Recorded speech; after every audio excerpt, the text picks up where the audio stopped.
Bonjour à toutes et à tous, bienvenue dans le podcast Craft et Blabla. Craft et Blabla est un podcast qui mélange DIY et papotage. Nous sommes Alice et Hortense, copines et passionnées de loisirs créatifs. Ici, deux thématiques récurrentes, la création et le lifestyle. 2 fois par mois, nous partageons nos inspirations, envies créatives, mais aussi nos coups de cœur. Faites chauffer la bouilloire, sortez votre ouvrage et entrez dans notre atelier pour ce moment de partage. Salut Alice. Salut Hortense, comment ça va ? Ça va très bien et toi ? Ça va. Bah écoute, toujours après nos déboires informatiques, mais... Oui, parce que ce que vous savez pas, là, que ça fait, je regarde le temps, ça fait du coup presque 20 minutes qu'on essayait de pouvoir se parler. Enregistrer correctement. Mais bon, c'est un petit détail. Le plus important, c'est de quoi est-ce qu'on va parler aujourd'hui ? Eh bien, on va parler d'une activité qu'on a testée toutes les deux il y a pas très longtemps. Oui, parce que on a décidé de tester plein de nouvelles activités. Déjà parce qu'on aime ça et que on s'était dit que en fait vous faire un retour c'était cool parce que des fois on a envie de se lancer. Et puis, enfin, pour faire des activités, mais on n'ose pas trop, on se dit, j'ai envie d'essayer, mais je sais pas, nanani, nanana. Et du coup, j'avais longtemps, je pense que dans d'autres épisodes, j'en ai déjà parlé, mais j'avais envie de tester la poterie. Et Alice m'a offert pour mon anniversaire, merci copine chérie d'amour, un cours de découverte de tournage de poterie. Et on a fait ça il y a 2 semaines. Ouais, il y a 15 jours, ouais. Et du coup, on va vous raconter ce qui s'est passé, quoi. Comment on a vécu les choses. C'est ça. Déjà, de rien, parce que moi, ça me fait plaisir de te faire plaisir. Et ouais, c'était un moment chouette. On a découvert un peu la discipline, mais c'était aussi un moment de partage, donc vraiment très sympa. Ouais, je pense que aussi pour bien apprécier une activité, une nouvelle activité, c'est bien de le faire avec quelqu'un peut-être qu'on connaît, avec qui on partage des choses comme ça communes, comme nous par exemple les arts créatifs, parce que c'est toujours chouette de pouvoir vraiment échanger, parce que sinon si c'est avec que des gens qu'on connaît pas, je trouve que c'est un petit peu c'est un petit peu plus tu t'éclates moins parce que tu peux moins rigoler parce que tu connais pas les gens. Ouais, c'est ça, c'est toujours plus cool. Ouais, donc tu vas nous expliquer un petit peu le contexte. Ouais, c'était un cours week-end-do. Je connaissais pas, j'avais jamais fait de cours via cette plateforme. Donc c'est une plateforme de mise en relation entre guillemets entre des personnes qui donnent des cours d'activités, de loisirs créatifs, etc. Avec du coup des particuliers, donc on peut réserver via la plateforme, etc. C'était plutôt cool. Alors après c'est vrai que j'ai eu du mal à avoir des disponibilités pour ce cours. Après je pense que c'est hyper tendance en ce moment la poterie. Ouais.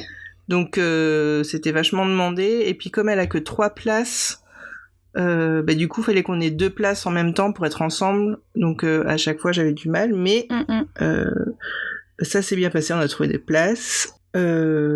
C'est cool. Sur Weekend vous pouvez vraiment faire il y a des tonnes et des tonnes d'activités, aussi bien dans les loisirs créatifs, mais j'ai vu des choses autour de la cuisine, pour fabriquer sa bière, pour récolter et découvrir la culture du safran. Ah ouais. Et ça pas très loin de chez nous, je crois, dans le 44, si je dis pas de bêtises. C'est cool. Bref, allez jeter un petit coup d'œil si vous avez envie de faire une petite activité ou offrir une activité à quelqu'un, ça peut être sympa. Ouais. Ce n'est pas une collaboration ni un partenariat. On précise. Mais tu sais, par rapport au créneau, nous on a eu en cadeau à Noël un atelier de sérigraphie et c'était pareil, on a galéré à trouver des dates. Bon, ils en rajoutent au fur et à mesure, mais du coup la date qu'on a eue c'était septembre. Alors que faut être au taquet, quoi. Ouais, faut être au taquet, ouais.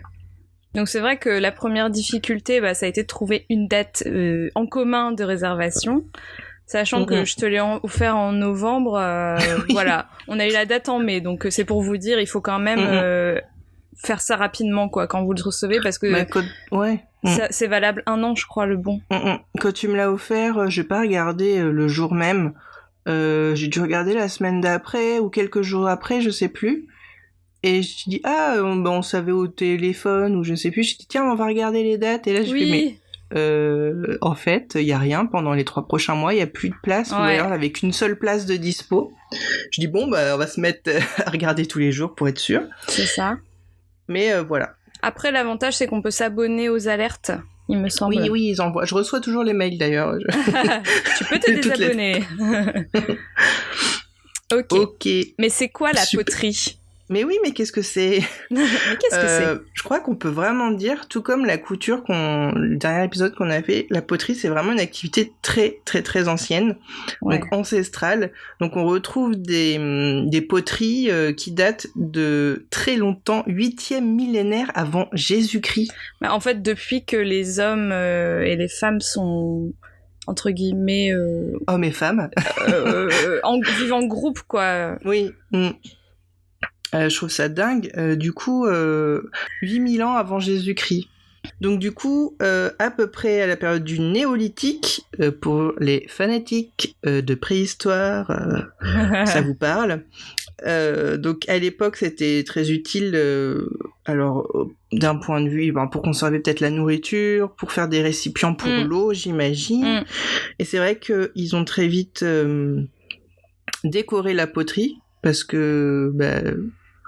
ouais, je pense que l'être humain, on est un peu comme ça, on a vite tendance à créer, tu vois, à faire des choses jolies. Ça peut être à embellir.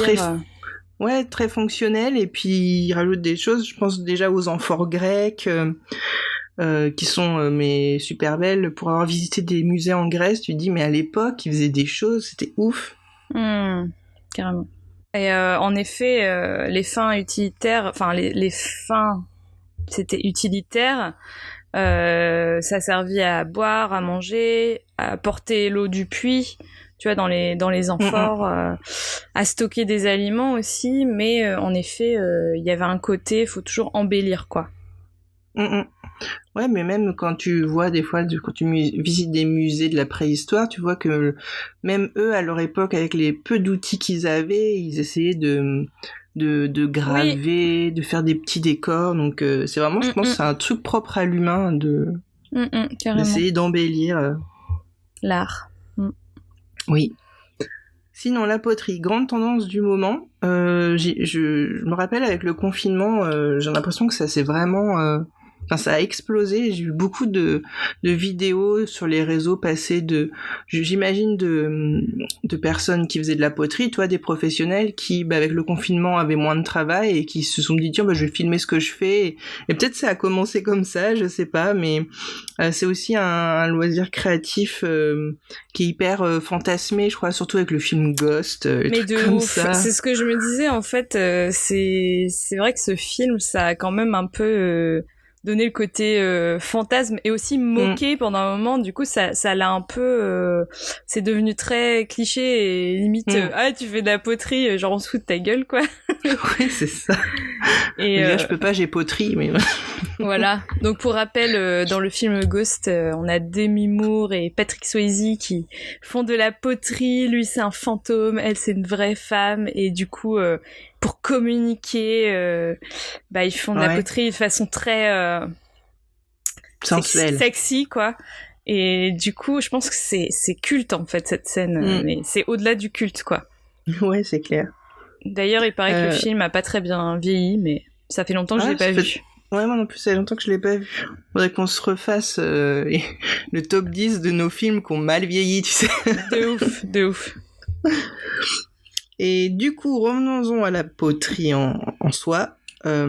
C'est cependant une activité qui est moins accessible parce qu'il faut du matériel qui coûte cher, entre le tour, donc pour tourer la poterie, et les fours. Parce qu'un four à céramique, c'est pas le four de votre cuisine, c'est un four qui peut monter très très très très haut. Je sais plus, peut-être 1000 degrés ou quelque chose de... Oui, je crois que c'est cet ordre-là, je me souviens plus exactement, mais c'est ça. Donc c'est un four qui est particulier, il faut le mettre dans une pièce à part, ou parce que forcément ça chauffe vraiment très fort. Et voilà, c'est onéreux, et soi, vous allez... On va le voir après avec notre retour d'expérience. En soi, c'est vraiment assez dur Et c'est vraiment une activité qu'il faut prendre des cours, il faut vraiment apprendre la technique. Ouais, je suis d'accord. Faut aussi beaucoup d'étagères pour stocker toutes les pièces. Et faut puis, de la place.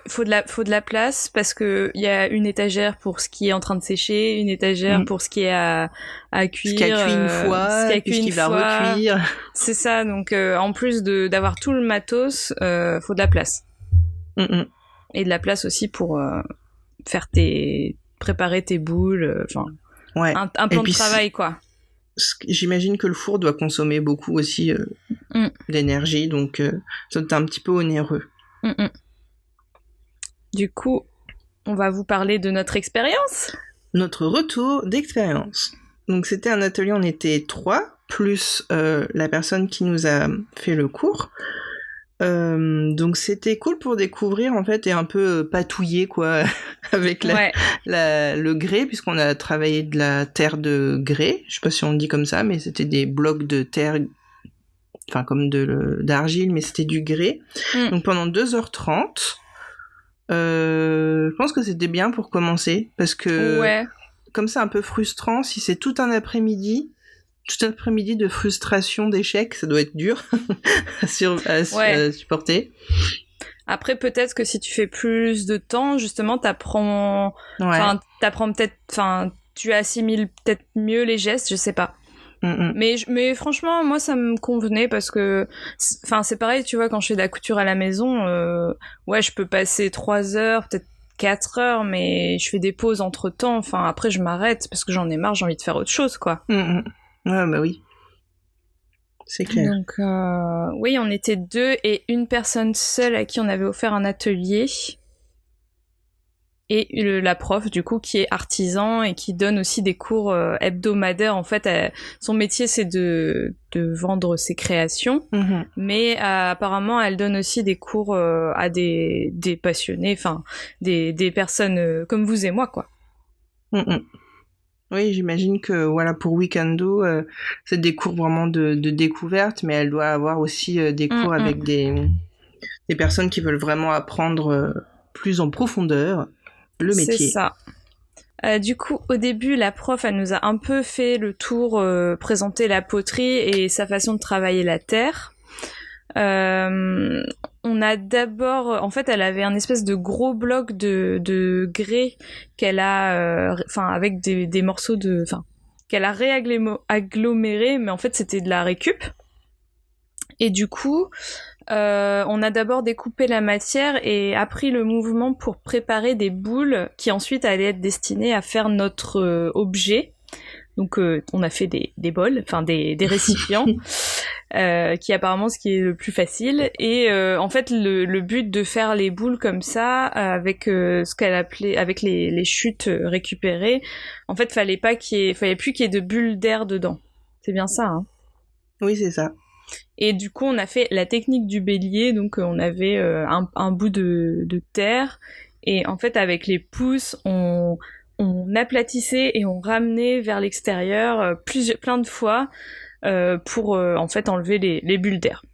Ouais, un peu comme une sorte de pétrissage. Du coup, on se finit avec une espèce de boule un peu difforme. Ouais, en fait, la technique du bélier, c'est vraiment parce que ça fait une tête de bélier un peu. Et en fait, déjà, je me souviens déjà que cette partie-là n'était pas facile. Au début, j'ai vraiment galéré. Ouais, c'est vrai, quand on la voit faire et quand tu fais, tu dis mais moi ça colle à la table. Ouais. J'en ai plein les doigts alors qu'elle non. Donc c'est vraiment une technique. Et après, une fois qu'on a fait ça pour enlever les bulles d'air, on fait une boule mais en tapotant très fort avec, pas en reroulant, en malaxant, non, vraiment en retapant avec la main tout autour pour constituer une boule. Et une fois qu'on avait fait nos 3 boules, ensuite seulement on est passé sur le tour. Du coup, la prof, elle nous a montré ensuite toutes les étapes d'un coup, pour qu'on voit vraiment du début à la fin comment faire former le bol ou le récipient. Je vous expliquerai après pourquoi je dis bol ou récipient. Et Et donc après ça, elle nous remontrait en fait, on était sur un tour et elle nous remontrait à chaque fois au fur et à mesure, en fonction de là où on était. Parfois, elle devait prendre notre place parce qu'il y avait des actions que elle savait que on saurait pas faire. Donc là, du coup, elle faisait à notre place, mais après, sinon, à chaque fois, elle nous remontrait les gestes parce qu'elle savait très bien que c'est pas le geste que tu vas capter tout de suite comme ça, que c'est pas inné, quoi. Non, c'est clair. Et du coup, chose importante à savoir, donc après voilà, on a fait nos boules, enfin on a utilisé nos boules pour faire nos récipients. Et chose importante à savoir, c'est que comme il y a une étape de cuisson à la fin, en fait on n'est pas reparti avec nos créations. En fait, elle va les cuire et puis elle nous appellera quand ce sera prêt. Ouais, elle va les cuire, les émailler, les recuire, et puis... Donc en fait, après l'été, j'imagine, on va récupérer nos créations. Ouais. Donc voilà un peu pour le... Comment dire le déroulement. Et maintenant, on va vous donner un peu nos impressions. Alors, je vais commencer. Vas-y. C'était ultra dur et technique. C'est vrai, quand tu vois la voix faire ou quand tu vois des vidéos de personnes qui tourent une pièce, tu dis ça a l'air très simple, t'as l'impression qu'ils vraiment ils amènent la matière où ils ont envie, ça monte tout seul. T'as l'impression vraiment, que c'est intuitif en fait. T'as l'impression que c'est intuitif. Vraiment, t'as l'impression que c'est très souple, que c'est très... Et en fait, pas du tout. C'est... Toi, t'as envie de faire comme elle fait, donc tu mets les mains, et en fait, t'as beaucoup de pression. Enfin, forcément, ça tourne, t'as la force centrifuge. Et du coup, tu te dis, mais dès que j'essaye d'appuyer un peu, ça force, donc t'as les mains qui tremblent. Donc ouais, c'est vraiment un apprentissage et une technique qu'il faut maîtriser. C'est impossible de faire ça seul, de se dire tiens mais je vais acheter ça. Enfin, je sais qu'ils vendent des jouets pour les enfants de loisirs créatifs avec un mini tour. Bon, ça c'est de la pacotille, mais c'est impossible de faire soi-même. C'est vraiment hyper dur. Elle-même d'ailleurs disait que là, avec le confinement, comme c'était devenu tendance, il y a plein de gens qui avaient investi dans du matériel et qu'elle était contente parce qu'elle dit ouais, dans quelques mois, ça va se finir sur le bon coin, je vais racheter ça pour pas grand-chose. C'est trop ça. Donc ouais, vraiment, si pour ce premier retour d'impression, si vous pouvez, si on peut vous donner un conseil, c'est de vraiment prendre des cours, si vraiment ça, déjà de faire un cours de découverte. Ouais. Et de vraiment, si ça vous plaît, prendre des cours parce que c'est pas du tout inné. Ouais, faire au moins une année comme là, elle le propose, des cours hebdomadaires, parce que, enfin vraiment, c'est pas simple de maîtriser les gestes. Et franchement, comme toi, je pensais pas que c'était aussi difficile, parce que en tant que manuel, tu sais, t'as l'impression que tu vas gérer, que t'as l'habitude de faire des trucs, mais c'est un apprentissage. Et en fait, moi, ce qui m'a posé problème, c'est de comprendre la logique de la force centrifuge, de comprendre comment, si je fais ça, qu'est-ce que ça va faire, tu vois, sur la matière. Si je mets mon pouce comme ça, est-ce que ça va partir vers l'extérieur ou l'intérieur? Et ça, je trouve que c'est difficile à capter, sauf si t'es très très très très intelligent et que t'as vraiment un truc d'inné, quoi. Ouais, l'intelligence, mais surtout une sorte de ressenti avec la matière, quoi. Enfin, ouais, c'est ça. Je pense que ça s'acquiert, mais t'as sans doute des gens, tu vois, qui vont plus vite capter que d'autres, mais ouais, c'est vraiment particulier. C'est bien d'ailleurs, du coup, qu'on ait pu essayer pour se rendre compte de ça. Mais c'est ça. Et en fait, chaque geste va vraiment impacter la poterie, et parfois même la détruire si on maîtrise pas. Enfin...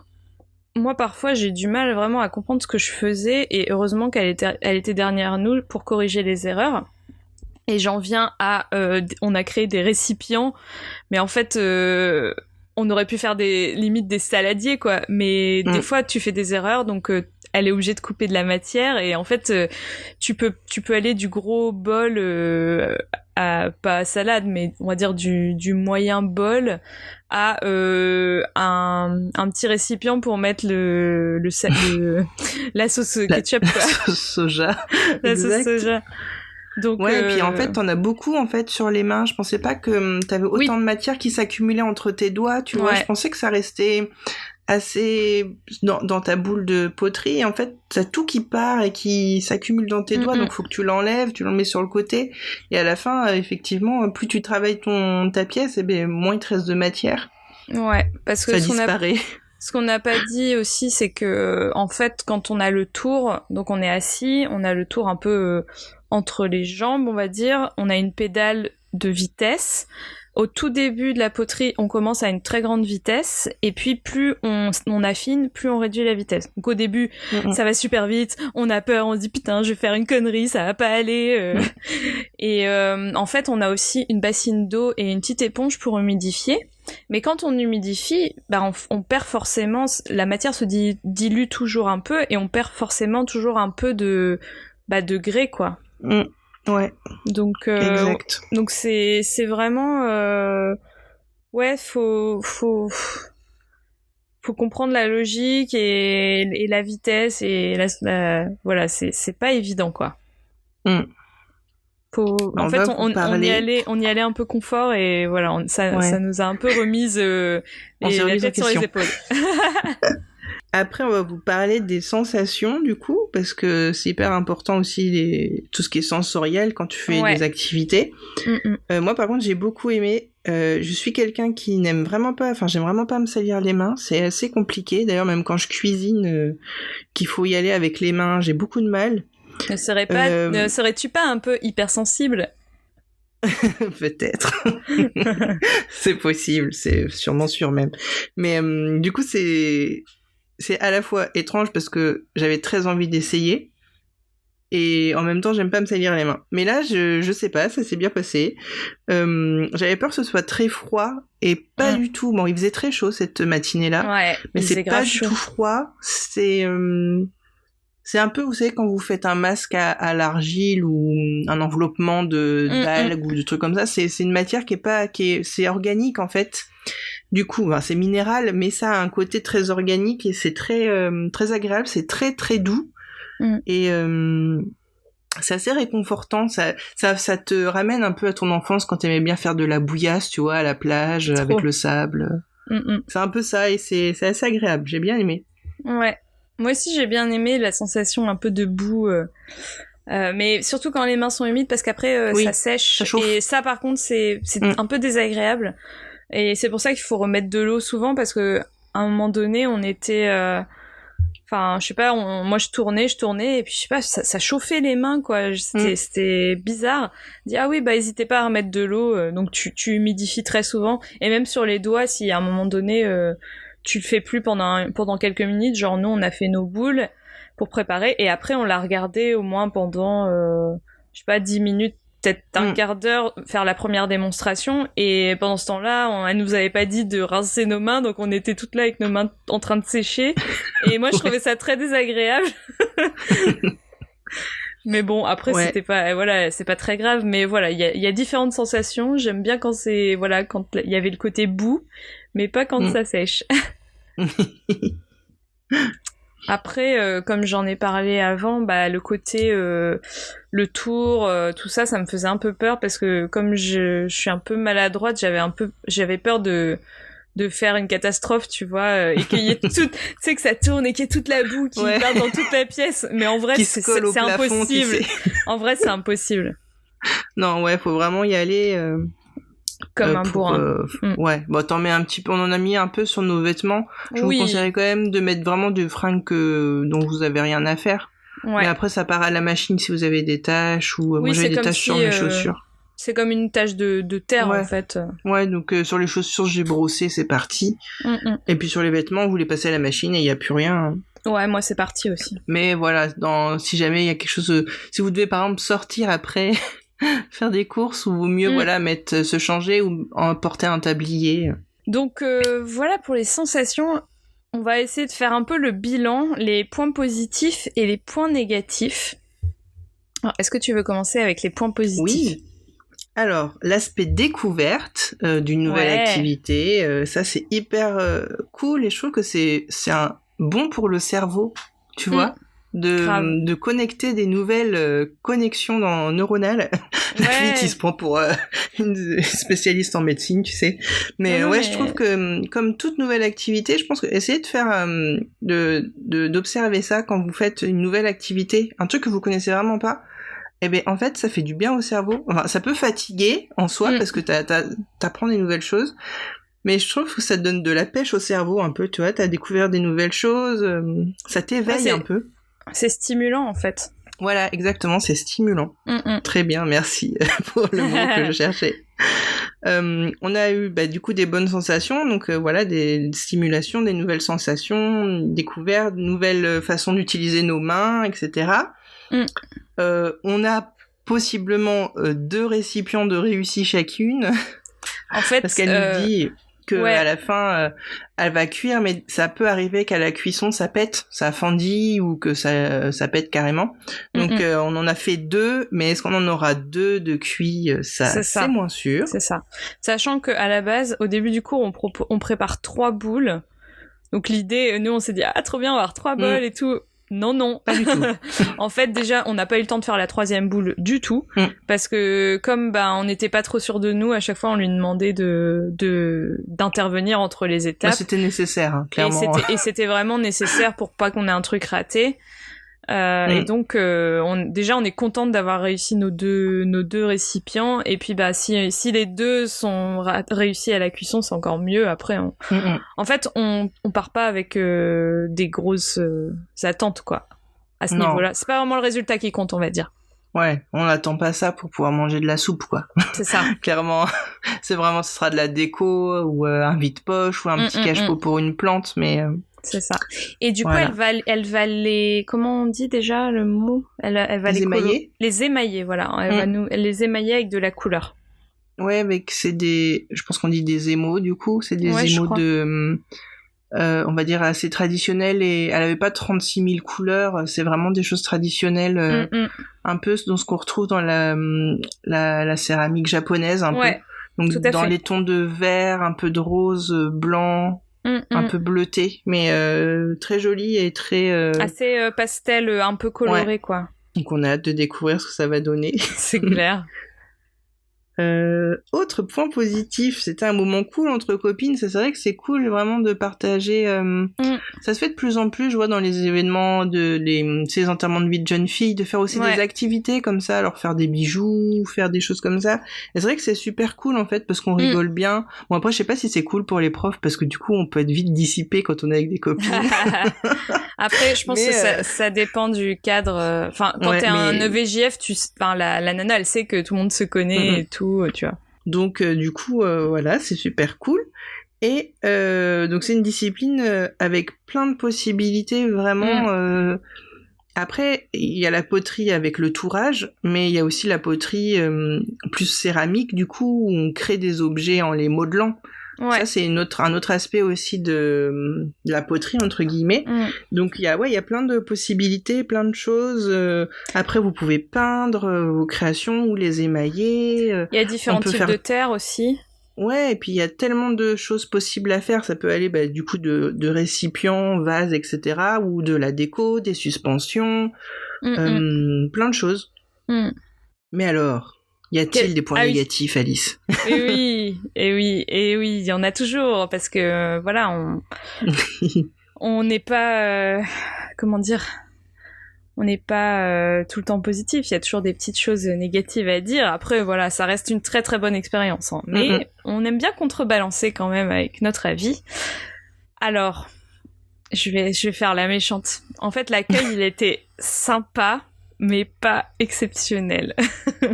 Par exemple, en fait, à un moment donné, elle nous a dit un truc du style « Ah oui, c'est pour ça que je demande de porter des tabliers. » Sauf que nous, à aucun moment dans le mail, dans quoi que ce soit qu'on a reçu, il était marqué d'amener des tabliers. On pensait qu'on en aurait sur place.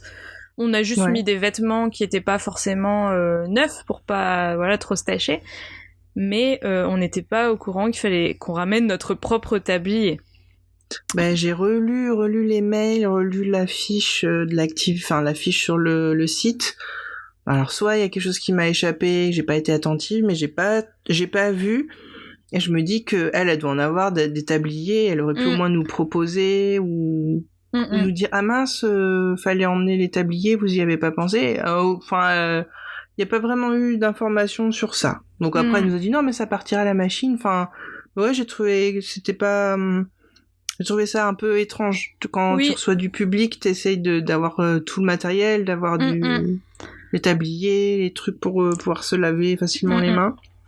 Et c'est pareil, je sais pas si tu te souviens, mais avant de partir, je t'ai dit ah j'ai soif, mais je veux pas prendre ma bouteille d'eau pour pas m'encombrer. Et puis de toute façon, elle va bien nous offrir un verre d'eau. Et en fait, il faisait super chaud ce jour-là et on n'a pas eu. Enfin c'est con, tu vois, mais juste proposer un verre d'eau. Enfin, je te demande pas de proposer un thé avec des biscuits, mais juste un verre d'eau quoi. Pendant 2h30, tu bois pas, bon. Ah, j'imagine que si tu lui avais dit ah est-ce que je pourrais avoir un verre d'eau, c'est ça. Elle aurait. Enfin oui. Mais ouais, je sais pas, quand tu reçois du public, tu demandes tout le monde va bien, les toilettes sont là, si jamais vous avez besoin, si vous avez soif, là il y a des verres. Enfin, le minimum, tu vois, faire pipi et boire, c'est vital. Oui, les besoins vitaux quoi. Voilà. Donc, ouais, moi pour le côté les trucs de base, ça m'a un peu dérangé. Après voilà, ça n'empêche qu'elle était sympa on va dire que c'est une artiste et qu'elle elle est au-delà de ça. C'est ça. Après, le deuxième point qui m'a un peu gênée, c'est le temps qu'on a pris pour faire les boules au début et le nettoyage à la fin. Alors, c'est vrai que c'est bien qu'on apprenne le geste, mais peut-être qu'on aurait gagné un peu de temps à en faire juste une, puis passer plus de temps sur le tour, parce que le tour, c'est vraiment, pour moi, le centre de l'activité, et faut vraiment y passer du temps pour capter les gestes. Du coup, ça réduit. Et en plus, on perd du temps parce que comme elle rattrape toutes nos conneries entre les étapes, au final, il y a des moments de frustration parce que tu te dis à un moment donné, bon bah c'est bon, là je peux le faire, et en fait elle continue un peu, donc et à la fin, faut tout nettoyer, donc ça on a pris au moins, 20 minutes, peut-être un peu plus quoi. Et c'est normal, hein, voilà, on aide à nettoyer et tout, y a pas de souci, mais comme ça prend du temps, je sais pas, je me dis peut-être que il y aurait moyen de gagner du temps sur ces parties-là, quoi. Ouais, tu vois, nous faire une boule et puis faire les deux autres, qu'elle prépare en amont, tu vois, après, est-ce qu'elle a le temps, je sais pas, mais ouais, c'est clair que du coup, ça, c'est un petit peu un moins. Puis peut-être t'as envie de découvrir pleinement la chose et pas de faire des petites activités qui pourtant existent, tu vois, dans le truc. Mais ouais, c'était... Mais bon, je comprends après qu'elle a pas envie de se taper 3 fois le nettoyage. Mais du coup, c'est vrai que... Tu sais, on était sur notre deuxième boule et à un moment donné, je me disais « Ah, trop cool, c'est trop bien et tout ». Je commençais à capter certains trucs et puis elle a dit on va bientôt s'arrêter parce qu'il faut tout nettoyer. J'étais là oh non. C'est clair. Donc voilà, je sais pas si tu vois d'autres points négatifs, mais dans l'ensemble c'était quand même super cool, hein. Ouais, on a fait le tour et puis faut pas oublier surtout que c'est chacun son ressenti parce que d'autres personnes vont trouver ça vont avoir des ressentis différents. Après c'est vraiment, je vous conseille d'expérimenter par vous-même parce que c'est comme pour tout, le ressenti il est toujours différent, les goûts, les couleurs, ça s'explique pas. Il y a des gens qui vont détester comme il y a des gens qui vont adorer et tout de suite capter le truc. Donc c'est ça. On peut carrément vous dire d'essayer. Ouais. Parce que c'est vraiment cool. Et si vous avez toujours voulu essayer, ouais, ça peut valoir le coup, mais surtout n'investissez pas tout de suite dans du matériel et privilégiez d'abord les cours hebdomadaires pendant, je sais pas, un trimestre, 2 trimestres, 1 an, que sais-je. Et je pense que ça doit se trouver quand même un peu, pas forcément partout, mais il doit y avoir pas mal d'ateliers parce des que stages. J'ai l'impression qu'il y a beaucoup de gens, d'artisans qui sont aussi déclarés en tant que potier. Je sais pas si on dit artisan potier, mais il y en a de plus en plus qui le font et je pense que pour gagner leur vie pleinement, ils sont obligés de faire des cours comme ça. Oui, c'est sûr. Je sais que ma mère, quand je lui ai dit « Ah, j'ai fait de la poterie à Caïs », elle m'a dit « Ah, mais moi, quand j'étais aux Beaux-Arts, j'avais fait de la poterie. » C'est vrai qu'elle nous avait raconté ça. Elle avait fait un stage de poterie. Ta mère a fait les Beaux-Arts? Ma mère a fait les Beaux-Arts, oui. Mes parents se sont rencontrés aux Beaux-Arts. Des artistes. Ouais, c'est ça. Des babas cool. Hippie. Ouais, je fais un stage de poterie. Je suis aux Beaux-Arts. Trop. Bon, elle écoutera pas l'épisode de podcast, mais ça la ferait rire que je dise ça. Mais, du coup, elle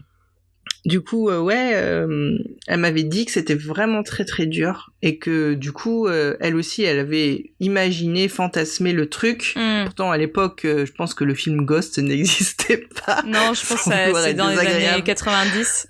Ouais, donc ma mère elle devait être aux Beaux-Arts dans les années 70, entre 70 et 80 quoi. Donc c'était il y a longtemps. Et après elle m'a dit qu'il y avait des techniques plus simples, tu vois, pour pouvoir monter en faisant des petits boudins de pâte, tu vois, bref. Donc après t'as juste à tourer pour lisser, enfin bref, il y a plein de techniques. Mais elle m'a dit que clairement c'était juste un stage et qu'elle allait pas persister parce que c'était hyper dur. Ouais. Bah du coup c'est ma question. Est-ce que tu penses, est-ce que ça t'a donné envie de persister justement, de continuer? Alors peut-être pas dans le tourage parce que c'est vraiment dur. Mais c'est vrai que par contre faire comment dire du coup, enfin tu vois. Du moulage. Du moulage ou du façonnage, je sais pas comment dire. La sculpture.